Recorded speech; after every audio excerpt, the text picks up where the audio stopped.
माननीय उपसभापति महोदया, आज मैं सेंट्रल आर्म पुलिस फोर्स के बिल का समर्थन करने के लिए और क्यों खड़ा हुआ हूं, इसका मैं बिंदुवार विवरण सदन के सामने रखना चाहूंगा। हम सब जानते हैं कि बीएसएफ को कहा जाता है it is first line of defence. देखिए, सेना सीमा पर लड़ती है और जो पुलिस बल है वो अंदर लॉ एंड ऑर्डर को संभालते हैं, मगर सेंट्रल आर्म पुलिस फोर्स एक ऐसी फोर्स है जो सीमा पर भी मोर्चा संभालती है और देश के अंदर भी मोर्चा संभालती है। यानी हम कह सकते हैं कि it is not just the India's first line of defence, it is India's main line of internal defence. And Modi सरकार is trying its tooth and nail to defend the interest of these forces who are the main line of India's defense. अब इन बलों के प्रति सरकार का जो मूल्यांकन है यदि करना है किसी को, तो मुझे लगता है तीन आधार पर करना चाहिए। एक है कि उनकी कैपेबिलिटी कैसे बढ़ रही है, यानी प्रतिरक्षा क्षमता। दूसरा है कि प्रशासनिक व्यवस्था यानी एडमिनिस्ट्रेटिव सिस्टम कैसे काम कर रहा है, और तीसरा है कि मोरल कैसे काम कर रहा है। महोदया, मैं आपके संज्ञान में लाना चाहता हूं कि यह बदलाव सरकार आने के साथ ही दिखाई पड़ गया। 2014 26 मई को हमारी सरकार आई और आप सबको ध्यान होगा 2014 से पहले बीएसएफ, वो हमारा सेंट्रल पैरामिलिट्री फोर्स जो कि बॉर्डर पे तैनात रहता था, शेलिंग की बहुत घटनाएं आती थी और उस समय बीएसएफ के डीजी का फोन आया तत्कालीन गृह मंत्री राजनाथ सिंह जी के पास कि सर शेलिंग हो रही है, हमने सफेद झंडा दिखा दिया है। तो पूछा गया सफेद झंडा क्यों दिखाया है, तो कहा गया सब हमें यही आदेश है कि जब शेलिंग हो तो सफेद झंडा दिखाना है। तो गृह मंत्री जी ने उत्तर दिया, अब ये मोदी की सरकार है, अब सफेद झंडा नहीं दिखाना है, जितनी शेलिंग होगी उससे ज्यादा मुंहतोड़ जवाब देना है। और हम सब लोग सर, ये बाकायदा अभी आगे बोल रहा हूं, उससे सबूत आपको स्वयं मिल जाएगा।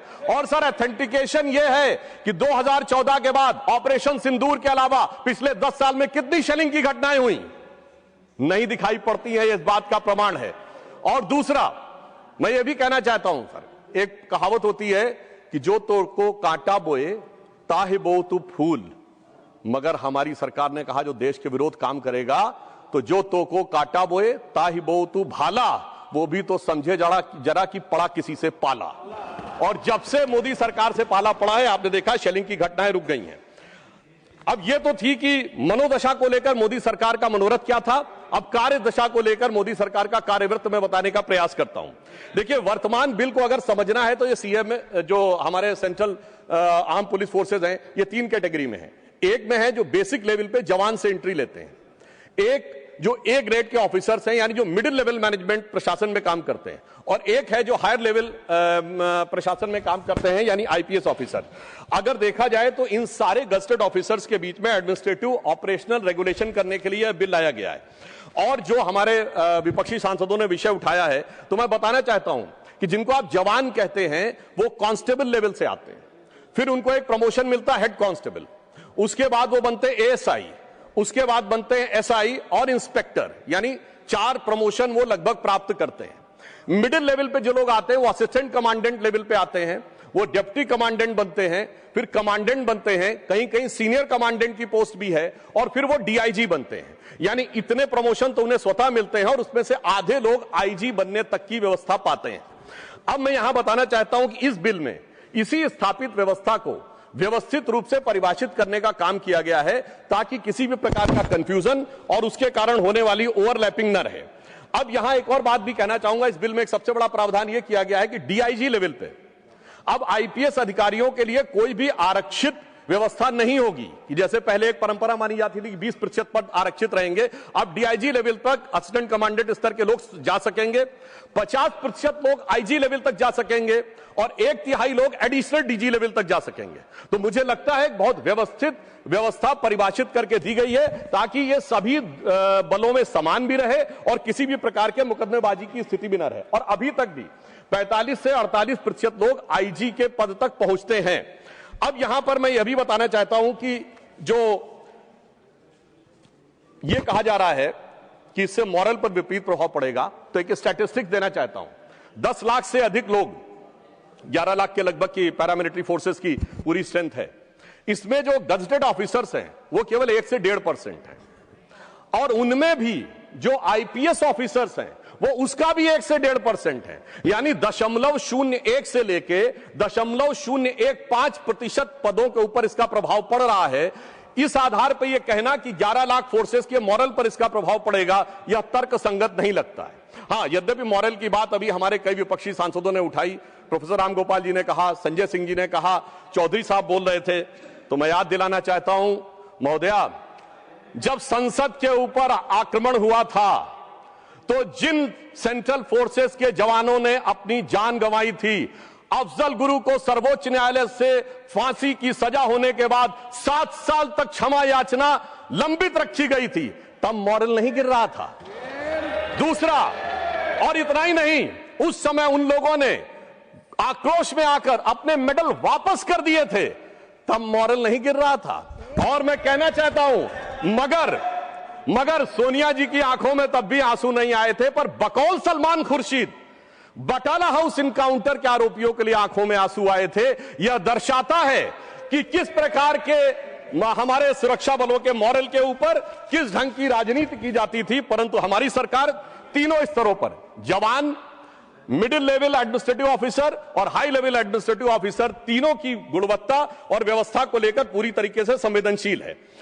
और मैं कहना चाहता हूं कि जो आईपीएस ऑफिसर्स हैं, अगर आप ये देखें तो सरकार ने व्यवस्था की है कि आईजी के लिए 50% पद सहायक कमांडेंट संवर्ग से भरे जाएंगे और 50% आईपीएस से। एडिशनल डीजी में 67% आईपीएस से और 1/3 पोस्ट जो है वो असिस्टेंट कमांडेंट स्तर से ली जाएंगी। डीजी पद पे जो रहेंगे वो आईपीएस अधिकारी रहेंगे। अगर इस ढंग से हम देखें तो इस बिल में जो व्यवस्था की गई है, जो कांस्टेबल को हेड कांस्टेबल, एएसआई, एसआई और इंस्पेक्टर तक लगभग 4 प्रमोशन मिलेंगे, 5वां भी प्राप्त कर सकते हैं। इसी प्रकार 4 प्रमोशन ग्रुप ए वालों को भी मिलेंगे और वो भी 5वां और 6ठा भी पा सकते हैं, एडिशनल डीजी तक भी पहुंच सकते हैं। और अगर आप देखें तो जो आईपीएस संवर्ग के बारे में कहा जा रहा है, उनको भी सामान्यतः 4-5 प्रमोशन ही मिलते हैं। एडिशनल एसपी जो शुरू होते हैं, SP, then SSP, then SSP DIG equivalent rank, then IG और एडिशनल डीजी। हर आईपीएस डीजी नहीं बनता है, यानी उनको भी लगभग उतने ही अवसर मिलेंगे जितने कि अन्य लोगों को मिलेंगे। मगर जो मॉरल की बात कहते हैं तो हमारे प्रधानमंत्री श्री नरेंद्र मोदी जी ने एक ऐतिहासिक निर्णय लिया है कि जो हमारे जवान हैं उनमें से बहुत से लोग निरीक्षक स्तर तक नहीं पहुंच पाते हैं, तो उन्होंने निर्णय लिया है कि जो जवान रिटायर होगा, यानी जो कांस्टेबल स्तर के ऊपर अपॉइंट होते हैं, जब वो रिटायर होंगे, अगर उस समय तक उनका पूरा कार्य व्यवहार अच्छा है, 5 साल का एसीआर अच्छा है, तो रिटायरमेंट के समय उन्हें आर्थिक लाभ नहीं होगा, परंतु एक रैंक ऊपर की ऑनरेरी रैंक दी जाएगी। मुझे लगता है कि इस प्रकार से जो हमारे बलों का मनोबल ध्यान रखने की बात करने का बहुत अच्छा निर्णय लिया है। तीसरी बात, जो आईपीएस ऑफिसर्स के संदर्भ में कहा जाता है, तो मैं ये भी विनम्रता से अपने विरोधियों से पूछना चाहूंगा कि जितनी सेंट्रल एजेंसीज हैं, IB, CBI, NIA, NSG, NTRO, RAW, सभी में तो डीजी, एडिशनल डीजी आईपीएस ही होते हैं। तो अगर यहां पर यह व्यवस्था है तो मुझे नहीं लगता है कि किसी भी प्रकार की इसमें कोई समस्या होने की बात है। फिर भी यदि हमारे जो विपक्षी दल हैं वो ये कहते हैं, तो ध्यान रखना चाहिए, सिर्फ विपक्ष में नहीं, कई जगह सत्ता में भी हैं। तो मैं पूछना चाहता हूं, आपकी आज तक जितनी सरकारें रही हैं और वर्तमान में जितनी राज्य सरकारें हैं, कितने डीजीपी आपने गैर आईपीएस बनाए हैं? मैं पूछना चाहता हूं, सेंट्रल एजेंसीज के चीफ आपने कितने गैर आईपीएस बनाए? और यह विषय सिर्फ आईपीएस और नॉन आईपीएस का नहीं है, विषय यह है कि आज के समय में जब व्यवस्थाएं इतनी जटिल और चुनौतीपूर्ण होती चली जा रही हैं, तो उस समय में एक कोऑर्डिनेशन की जरूरत होती है। अगर आपको एनआईए के साथ भी कोऑर्डिनेट करना है, बीएसएफ को, और उधर स्टेट पुलिस के साथ भी कोऑर्डिनेट करना है, तो जिन लोगों को स्टेट पुलिस में धरातल पर काम करने का भी अवसर मिला हो और दूसरी एजेंसीज में भी वो समान रूप से काम कर रहे हो, तो मुझे लगता है इस कारण से वो कोऑर्डिनेशन अधिक बेहतर और प्रभावी हो सकता है। इसलिए ही यह व्यवस्था की गई है। जैसे मैं एग्जांपल के लिए कहना चाहूं कि अगर सीआईएसएफ स्टेट ये एयरपोर्ट को देखती है और उन्हें सूचना मिले किसी स्टेट की इंटेलिजेंस से कि कोई ऐसा अवांछित व्यक्ति आया है जो कहीं पर सीआरपीएफ को चकमा देकर आने में सफल हो गया है और उसके बारे में एनटीआरओ से कोई इनपुट आया है, तो अब आप सोचिए, आज के जमाने में यदि इस कॉम्प्लेक्स सिचुएशन को ट्रैक करना है तो ऐसा संवर्ग ऊपर के लेवल पे चाहिए जो उन सारी जगहों पे कहीं ना कहीं रह चुका हो और उन जगहों पर कार्य करने का उसको अनुभव हो। तो मुझे लगता है यह व्यवस्था किसी के खिलाफ नहीं है, सबको न्याय देने के लिए और सबकी वस्तुस्थिति को अच्छे ढंग से स्थापित करने के लिए की गई है। अगली जो आपत्ति उठाई जा रही है वो ये है कि आईपीएस संवर्ग के लिए प्रतिनियुक्ति की व्यवस्था क्यों की जा रही है। तो मैं कहना चाहता हूं विगत 78 वर्षों से यही व्यवस्था इन सारी संगठनों में हमेशा से चली आ रही है। केवल इस बिल के द्वारा उस व्यवस्था को एक स्थापित व्यवस्थित रूप प्रदान किया जा रहा है, यानी एक स्ट्रक्चर्ड फॉर्म प्रदान किया जा रहा है। इससे पहले भी डेपुटेशन पर ही वो लोग आते थे और डेपुटेशन पर ही कार्य करते थे। और फिर मैं एक और बात पूछना चाहता हूं, देखिए साहब, जैसे इंडियन एडमिनिस्ट्रेटिव सर्विसेज होती है तो सेंट्रल सेक्रेटेरिएट सर्विसेज से आके कोई सेक्रेटरी गवर्नमेंट ऑफ इंडिया नहीं बनता। आज अगर आप ये कहेंगे कि इंडिया की सेंट्रल आर्म पुलिस फोर्स का प्रमुख इंडियन पुलिस सर्विस का व्यक्ति नहीं होगा तो किस सर्विस का व्यक्ति होना चाहिए? यह संविधान की भावना के भी अनुरूप है और यूनियन पब्लिक सर्विस कमीशन जिस आधार के ऊपर चयनित करता है, क्योंकि डिफरेंट एंट्री लेवल पे डिफरेंट अपॉर्चुनिटीज एक डिफरेंट स्तर तक ही मिलती हैं और इसी कारण से यह विषय जो है व्यवस्थित रूप से रखने का प्रयास किया गया है। हां, यह मैं जरूर बताना चाहता हूं, अगला प्रश्न यह उठाया जाता है जो अभी हमारे एक साथी ने उठाया कि धरातल के ऊपर उच्च अधिकारी नहीं जाते हैं। तो मैं याद दिलाना चाहता हूं, अभी पिछले साल फरवरी के महीने में छत्तीसगढ़ और तेलंगाना के बॉर्डर पर कोरागुट्टा के पहाड़ के ऊपर एक बड़ा एंटी नक्सल ऑपरेशन हुआ जो छत्तीसगढ़ पुलिस और सेंट्रल रिजर्व पुलिस फोर्स का ज्वाइंट ऑपरेशन था। 21 दिन तक वो ऑपरेशन चला जिसमें 31 नक्सली मारे गए और डीजी सीआरपीएफ मौके के ऊपर उस कोरगुट्टा पहाड़ी के ऊपर मौजूद थे, क्योंकि प्रधानमंत्री मोदी जी की सरकार में यह ध्यान रखना होता है कि मंत्री हो या अधिकारी सब जमीन से जुड़े रहते हैं। मगर मैं कहना चाहूंगा कि हमारे जो विपक्ष के लोग हैं, यहां अफसर तो छोड़िए, मंत्री तो छोड़िए, इन लोगों के सर्वोच्च नेता भी जमीन से जुड़े कम और उड़े ज्यादा रहते हैं और उड़ते भी ऐसे हैं कि देश से भी उड़कर जब तक विदेश पहुंच जाया करते हैं। तो मुझे लगता है जो जुड़े कम और उड़े ज्यादा रहते हैं उन्हें धरातल की समझ कम होती है। सर, ये बिल पर ही बोल रहे हैं।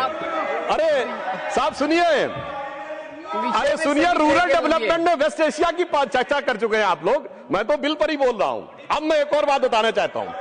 देखिए, आईपीएस अधिकारियों से लेके समूह का के अधिकारियों से लेके प्रमोशन को लेकर, प्रशासनिक व्यवस्था को लेकर कितनी अच्छी समझ है इन लोगों की। याद करिए, इनकी पार्टी के एक नेता ने स्टेटमेंट दिया था 2023 में कि भाई ये बताइए सेक्रेटरी गवर्नमेंट ऑफ इंडिया में कितने ओबीसी हैं। अब उन्हें यही नहीं पता कि उस समय तक 1994 बैच के जो आईएएस ऑफिसर थे वो सेक्रेटरी गवर्नमेंट ऑफ इंडिया थे। यानी प्रशासनिक व्यवस्था में कैसे एंट्री होती है और किस ढंग से प्रमोशन पाकर पहुंचा जाता है, ये उन्हीं को नहीं पता हो सकता है जिन्हें यह पता हो कि पैदा होते ही सीधे उच्च पद पर पहुंच जाते हैं। उनके लिए इन व्यवस्थाओं को समझना मुझे लगता है अधिक मुश्किल होता है। अब मैं ये भी बताना चाहता हूं कि इतना ही नहीं, मैं बिल्कुल विषय पे बोल रहा हूं और दृढ़ता के साथ यह विषय रखना चाहता हूं। कांग्रेस पार्टी के एक सर्वोच्च नेता ने बोला था, यह कहा था जनवरी 2025 में कि हमें संघ भाजपा से नहीं, इंडियन स्टेट से भी लड़ना है। इंडियन स्टेट का डिफेंडर कौन है? इंडियन स्टेट का डिफेंडर कौन है? Central administrative police force Indian state के डिफेंडर्स हैं और इसलिए मैं कहना चाहता हूं उनको हम डिफेंड करने के लिए खड़े हुए हैं, जिनको कि आप लोग जिन पर अटैक करने की बात करते हैं। और वह बात भी मैं सब प्रमाण बोलता हूं। आज भी इनकी मानसिकता क्या है? अभी 16 अप्रैल 2024 को छत्तीसगढ़ के कांकेर जिले में एक मुठभेड़ हुई जिसमें 29 नक्सली मारे गए और छत्तीसगढ़ के कांग्रेस के नेताओं ने और वहां के पूर्व मुख्यमंत्री ने यह कह दिया कि ये तो गरीब आदिवासी थे, ये मुठभेड़ फर्जी थी। और सर 2 दिन के बाद 18 अप्रैल 2024 को नक्सली संगठनों ने यह प्रेस रिलीज जारी कर दी कि मुठभेड़ में उनके इतने लोग मारे गए। मुझे लगता है ये अपने आप में इस बात का प्रमाण है कि इस तरह के संवेदनशील विषय के ऊपर केंद्रीय सुरक्षा बलों के जो मॉरल के ऊपर, उनकी मानसिकता और मनोदशा के ऊपर जो राजनीति की जाती है, उस राजनीति से बचने का प्रयास करना चाहिए। और फिर मैं एक दुखद उदाहरण याद दिलाना चाहता हूं, सारे देश को याद होगा। 6 अप्रैल 2010 को दंतेवाड़ा में 76 सीआरपीएफ के जवान शहीद हो गए थे। उनकी दर्दनाक मृत्यु हुई, पर मीडिया में यह भी समाचार आए थे कि कई जगहों पर जश्न मनाया गया था। और जश्न मनाने के बाद उस समय इस जश्न का भी विरोध किसने किया? सत्ता में बैठे लोगों ने नहीं किया था, विपक्ष में भी हम ही ने किया था, भाजपा ने किया था, संघ ने किया था और यूनिवर्सिटीज में अखिल भारतीय विद्यार्थी परिषद ने किया था। और मैं यह भी बताना चाहता हूं कि उसी समय के बाद 16 मई 2010 को छत्तीसगढ़ के सुकमा में एक आईडी ब्लास्ट में 16 जवान केंद्रीय बलों के मारे गए और उसी के साथ 15 आदिवासी भी मारे गए, परंतु उसके बाद उसके लिए एक भी शब्द नहीं निकला। बड़े आश्चर्य और दुखद की बात है कि जिस प्रकार के लोग, और मैं सभापति महोदया यह भी कहना चाहता हूं, भारत के केंद्रीय सुरक्षा बल अपनी जान पर खेलकर जिस नक्सल समस्या से लड़ रहे थे और उस समय की कांग्रेस सरकार की सुप्रीम लीडर की अध्यक्षता में हो रही super cabinet national advisory council के कई सदस्य ओपनली उस समय माओवादियों के समर्थन और हमारे केंद्रीय सुरक्षा बलों के आरोपित करते हुए स्टेटमेंट देते थे। मैडम, ये सीएपीएफ के अगेंस्ट में दिए गए स्टेटमेंट है, अगर होगा तो मैं कोट भी कर दूंगा, इसलिए मैं बिल्कुल विषय के ऊपर ही बोल रहा हूं। और इतना ही नहीं, वो तो छोड़िए, गृह मंत्री लोग क्या बोलते थे। चिदम्बरम साहब ने 22 सितंबर 2011 को, ये इंडियन एक्सप्रेस में खबर छपी हुई है, उनका स्टेटमेंट वाइडली सर्कुलेटेड है मीडिया में, जिसमें उन्होंने कहा माओवादियों से आपको कुछ करने की जरूरत नहीं है, ना आप हथियार छोड़िए, ना अपना संगठन समाप्त करिए, ना विचारधारा छोड़िए, बस केवल बातचीत के लिए आ जाइए और अपना विचार भी नहीं बदलिए। मगर अब हमारी सरकार है, गृह मंत्री अमित शाह जी के नेतृत्व में, अब हथियार भी छोड़ने पड़ेंगे, विचार भी बदलने पड़ेंगे और राष्ट्र की मुख्य धारा में भी आना पड़ेगा। और सभापति महोदया, अगर आप मॉरल की बात करते हैं तो एक मॉरल दूसरे गृह मंत्री जी का भी था, जिन्होंने सितंबर 2024 में जाकर यह कहा कि जब वो कश्मीर में जाते थे, यद्यपि सेंट्रल पैरामिलिट्री फोर्सेज उनको पूरी सिक्योरिटी दे रहे होते थे, तो उनकी हालत क्या होती थी, वह शब्द असंसदीय है, उसे बोला नहीं जा सकता। तो मैं कविता के रूप में कहना चाहूंगा, ये सुशील कुमार शिंदे जी का बयान था उसके ऊपर, कि लहू लुहान थी घाटी और झेलम डरी हुई थी, खामोशियां रातों की दिन में भरी हुई थी और दहशत का था वो आलम, डल लेक घूमने में गृह मंत्री के पैरों के नीचे धरती फटी हुई थी। अब मैं बताना चाहता हूं हमारी सरकार में क्या हुआ। हमारे सेंट्रल रिजर्व पुलिस फोर्स के 40 जवान पुलवामा में शहीद हुए तो हमने बालाकोट तक जाके धरती हिला दी। हमने क्या किया उसका प्रमाण पाकिस्तान की नेशनल असेंबली में अगर एक मंत्री ने खड़े होकर कहा कि हमने पुलवामा तक जाके मारा है, तो दूसरे जो उनके मंत्री थे उनका वीडियो अवेलेबल है, कोई जाके देख ले। अयाज सादिक ने कहा कि उस समय के फॉरेन मिनिस्टर शाह महमूद कुरैशी साहब बैठे हुए थे, आर्मी चीफ आए, आर्मी चीफ के पांव कांप रहे थे और उन्होंने कहा खुदा का वास्ता है अभिनंदन को वापस कर दो वरना शाम तक भारत अटैक कर देगा। ये अंतर है हमारी सरकार और उनकी सरकार में। वहां गृह मंत्री के पांव कांपते थे, यहां पाकिस्तान के आर्मी चीफ के पांव कांपते हैं। यह मोदी सरकार और पूर्ववर्ती सरकारों के बीच का अंतर है। और मैं एक और बात भी बताना चाहता हूं, हमारी सरकार आने के बाद क्या हुआ, दंतेवाड़ा का वो क्षेत्र जो बहुत नक्सल प्रभावी माना जाता था, 9 मई 2015 को प्रधानमंत्री नरेंद्र मोदी जी ने वहां रैली करके दिखा दी। यानी उससे पहले यह कल्पना से परे था कि नक्सल प्रभावित क्षेत्र में प्रधानमंत्री की रैली हो सकती है, पर प्रधानमंत्री जी ने कहा कितनी भी प्रकार की सुरक्षा की चिंता किए बगैर उन्होंने जाकर वहां हमारे सेंट्रल पैरामिलिट्री फोर्सेस का मनोबल बढ़ाया। फिर मैं बताना चाहता हूं, सुकमा जिले में एक जगह है चिंता गुफा, जहां यह माना जाता था, नक्सल्स कहते थे हियर गवर्नमेंट डजंट एग्जिस्ट, यहां सिर्फ हमारी सरकार चलती है। और उस समय हमारे गृह मंत्री राजनाथ सिंह जी ने जाकर चिंता गुफा में दौरा करके दिखा दिया, यानी हमारी सरकार ने दिखाया कि जहां जहां पर सेंट्रल पैरामिलिट्री फोर्सेस पोस्टेड हैं उनके मॉरल के लिए करेंगे। और अब हमारे गृह मंत्री अमित शाह जी के आने के बाद तो उस इलाके का वातावरण बदला हुआ दिखाई पड़ता है। वो बस्तर जहां कभी नक्सली घटनाएं होती थी, आज 2024 और 2025 में बस्तर में ओलंपिक करके दिखा दिया। और गृह मंत्री अमित शाह जी ने उन नक्सल प्रभावित क्षेत्रों में जहां पर कि दौरा करने के लिए पूर्ववर्ती सरकारों के मन में, मंत्रियों में भय रहता था, वहां रात्रि प्रवास करके दिखा दिया।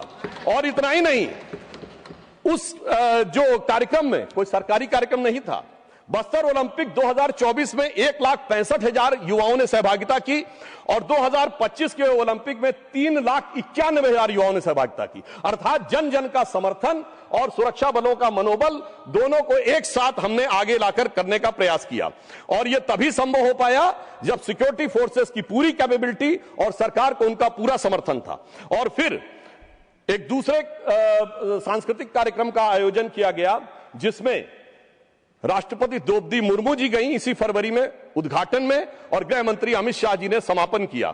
यानी इस प्रकार से अगर देखा जाए तो उस वातावरण में जहां पर कि सेंट्रल पैरामिलिट्री फोर्सेस के लिए बहुत बड़ी चुनौती रहती थी, वहां आज एक सकारात्मक वातावरण बना। मगर सभापति महोदया, कुछ पैरामिलिट्री फोर्सेस ऐसे जिनका नाम भी कुछ याद दिलाता है, जैसे Indo Tibetan border police, Bharat तिब्बत सीमा पुलिस।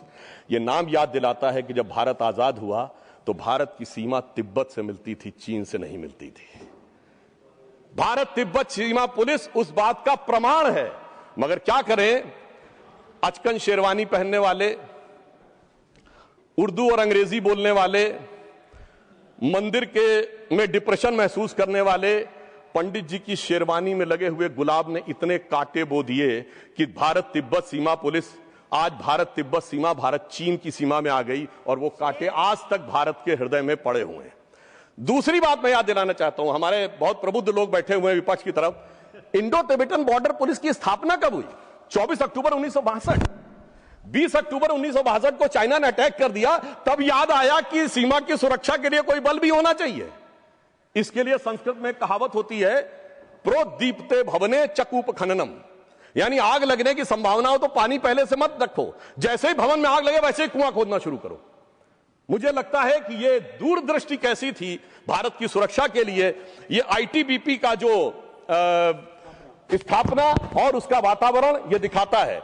अब इसमें कौन सी बुद्धि कही जाए सभापति महोदय, चूंकि बाल बुद्धि शब्द अब आजकल असंसदीय हो गया है तो उसको मैं प्रयोग नहीं करूंगा। अगर आ की जगह ए की मात्रा लगा दी जाए तो शायद वह बुद्धि इस प्रकार की परिस्थितियों के लिए अधिक युक्ति संगत साबित होगी। मैं दूसरा उदाहरण देना चाहता हूं कि सुरक्षा बलों में सेंट्रल पैरामिलिट्री फोर्सेस का राजनीतिक आधार पर दुरुपयोग करके कैसी समस्या उत्पन्न की जाती है। 2 जून 1995 का लखनऊ का स्टेट गेस्ट हाउस कांड, 31 मई 1995 को मान्यवर काशीराम जी ने तत्कालीन मुलायम सिंह यादव सरकार से समर्थन वापसी का लेटर लिखा था और वो लेटर भी मेरे पास अगर कहेंगे तो ऑथेंटिकेट कर दूंगा, जिसमें उन्होंने साफ साफ लिखा कि एससी एसटी के ऊपर होने वाली कंसिस्टेंट एट्रोसिटीज और सरकार के द्वारा कोई सुनवाई न होने के कारण, और उन्होंने यह भी लिखा कि भयंकर रिगिंग पंचायत चुनावों में होने के कारण हम उस सरकार से समर्थन वापस लेते हैं। और उन्होंने सेंट्रल पैरामिलिट्री फोर्सेस की सिक्योरिटी की डिमांड की और उस समय केंद्र में कांग्रेस की सरकार थी, परंतु इसके बावजूद सीआईएसएफ जो लखनऊ में थी वो नहीं पहुंची। 2 जून 1995 का वो वाकया है।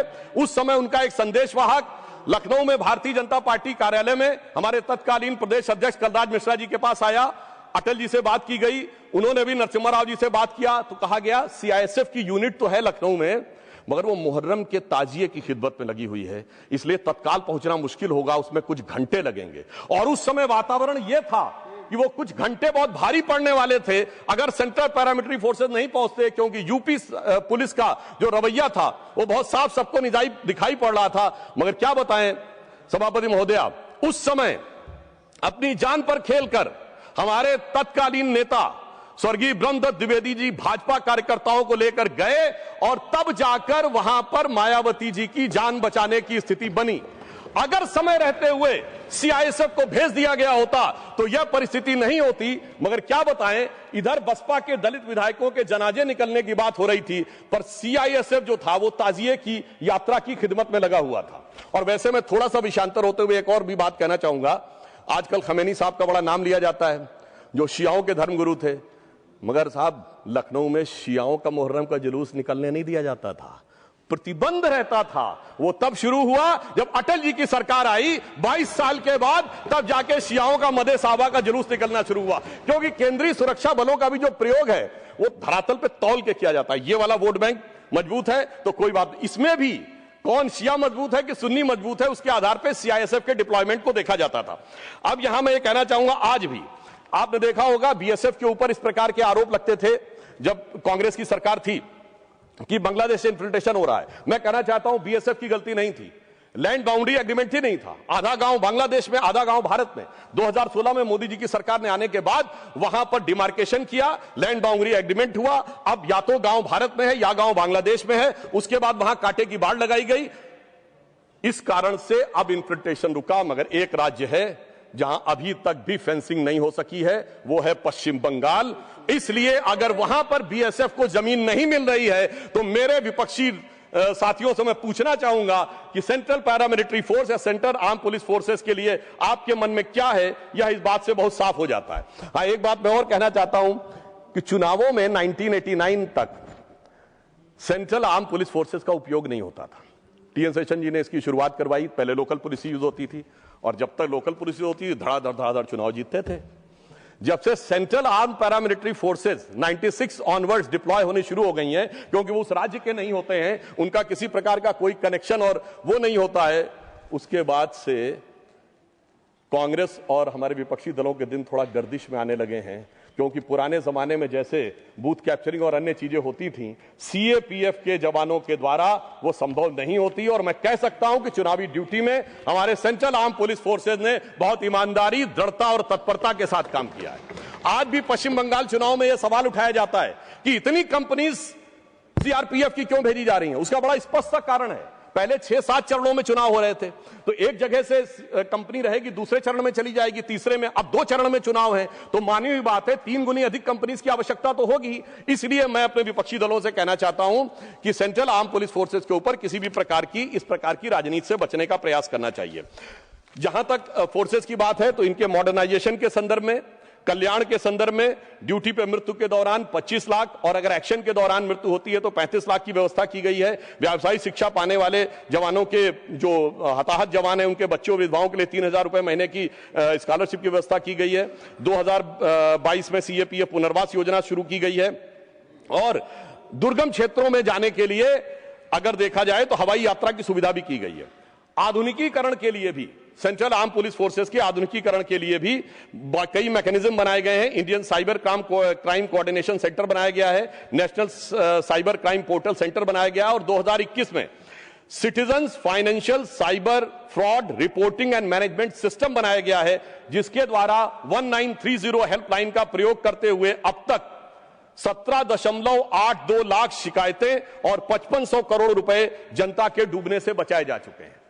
इसलिए मैं महोदया ये कहना चाहता हूं कि हमारी सरकार ने सेंट्रल आर्म पुलिस फोर्सेस की व्यवस्था, सेंट्रल आर्म पुलिस फोर्सेस की मनोदशा और सेंट्रल आर्म फोर्सेस की एडमिनिस्ट्रेटिव कैपेबिलिटी, तीनों के लिए बहुत शानदार तरीके से, संवेदनशील तरीके से काम किया है। और इतना ही नहीं, इस वातावरण को बढ़ाने के लिए, इस वातावरण को और बेहतर करने के लिए अगर देखें तो गृह मंत्री अमित शाह जी ने एक और अनोखी पहल की शुरुआत की है। उन्होंने जवानों को वृक्षारोपण के कार्य के लिए लगाया है। वृक्षारोपण के कार्य से एक सकारात्मक वातावरण उत्पन्न होता है और उसमें अब तक 7 करोड़ पौधे हमारे सीएपीएफ के जवानों के द्वारा लगाए जा चुके हैं। अर्थात अब और एक और बात यह है कि पहली बार सीआईएसएफ में महिला बटालियन अलग से स्थापित करने की व्यवस्था प्रधानमंत्री मोदी जी की सरकारों ने की है। और जो हॉरिजॉन्टल व्यवस्था रिजर्वेशन की कई स्थानों के ऊपर सीएपीएफ में हमारी सरकार ने की है। सेना से आने वाले अग्निवीरों के लिए भी यहां पर पदों को आरक्षित करने की व्यवस्था सीएपीएफ में की है, ताकि आर्म फोर्सेस के साथ एक बेहतर तारतम्य बना रहे। परंतु मैं यह कहना चाहता हूं, हम तो पौधे लगा रहे हैं, जिनके जमाने में सीएपीएफ के जवानों के अरमान के पूरे बगीचे उजाड़ दिए गए थे, वो जब आकर आज कहते हैं कि साहब उनके दिल में बड़ी संवेदना है, तो उनकी परिस्थिति के ऊपर, मतलब जिनकी आंखों में आंसू भी नहीं आए थे, जिनकी आंखों में कभी उन्होंने उन बलों के लिए कुछ नहीं किया था, तो मैं अंत में एक पंक्ति कहकर अपना विषय समाप्त करना चाहता हूं कि जो आप हम पे आरोप लगा रहे हैं और आपके कार्यों को देखें तो देश की जनता उसको भली भांति देखती है। जिसे एक पंक्ति में कहूंगा कि चमन को सींचने में पत्तियां कुछ गिर रही होंगी, यही इल्जाम हम पर लग रहा है बेवफाई का।